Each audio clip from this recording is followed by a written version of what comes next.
Yan na nga ba ang sinasabi ko? Masyado na pong halata mga kaibigan. Bayan, mag-iingat po tayo. Dahil kung ito pong mga ito at ang kanyang mga kaalyado ang maupo uli mga kaibigan, hindi po malayo na tayo po ay maging tunay ngang probinsya na ng China. Magmula po dun sa pinagtatanggol nilang si former President Rodrigo Duterte na nasa dahig ngayon. Nung sinabi niya, gawin nyo na lang kaming province of China. Palakpakan ng mga DDS. Sasabihin pa nung iba, oo, okay lang yan kasi maunlad ang China. Ay, talaga? Di ba dahil sa pagiging panatiko nyo, handa nyong traidorin ang bansang Pilipinas? Yung iba, yung si Senator Robin, kapag tayo binobomba ng China, tayo umiwas na lamang. Hindi ho natin sila kaya sa gera. Gera ho yan. Kapag ho tayo pinalagan ho natin yan, gera yan. Di ba ho? Gera ba agad pag pinagtatanggol ho natin ang atin pong karapatan sa ating mga teritoryo? Ang China ho, hindi naman din yan mag-i-engage sa gera because they are an economic country. They cannot afford to go to war. Di ba? Nakita nyo naman yung mga nangyari sa Russia, dito sa Iran, di ba? Na kaliwat kanan po ang sanction. Di ho ba? Ito pong si Senator Marcoleta na nakipag-meeting lang dun sa ambassador ng China. Tapos ang mga dala na niyang naratibo pagka-hearing sa Senado, puro pro-China na.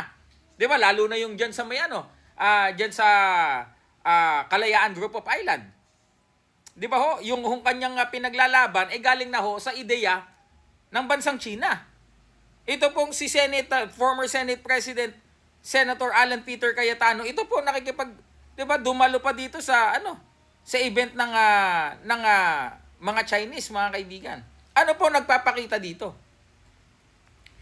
'Di ba? Ito po kaya po ako sumasaludo sa gobyerno natin ngayon, sa administrasyon ngayon, because ang gobyerno natin ngayon ay tumitindig ho upang ipaglaban ang ating karapatan sa ating mga nasasakupang karagatan. Kaya kudos dito kay Tariela at sa lahat po, mga kaibigan, dahil hindi po nila pinapayagan na ang China po ang manguna dito po sa sa kung ano man ang nagiging sitwasyon dyan sa West Philippine Sea. Just imagine, mga kaibigan, ito nga po lantaran, no? Ito naman si Senator Alan Cayetano, no?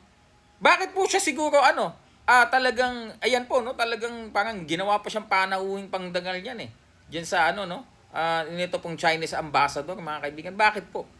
Dahil inline po sa China ang kanilang mga ipinaglalaban. Kahit nga po si Vice President Sara Duterte, 'di ba? Kapag may event sa China, talaga mag-aaral pa ng Chinese, magsasalita sa kanilang lengguwahe. Hindi ho ba kayo nakakahalata? Lahat ho halos ng kaalyado nila, mga kaibigan, pabor ho sa China. Huwag ho nating pabayaan na magkaganito. Mag-isip po tayo. Kayo po ba'y papayag na maging probinsya ng China? No. Tayo po ay tatraidorin natin ang ating konstitusyon, tatraidorin natin ang ating bansa kapag ginawa natin yan. Huwag po tayo magpapa-brainwash na okay lang ang mga nangyayari ngayon. Huwag po. Bayan, maging maingat po tayo sa pagpili ng ating mga pinuno sa hinaharap. Ako po, Silver Voice TV. So disappointed of this.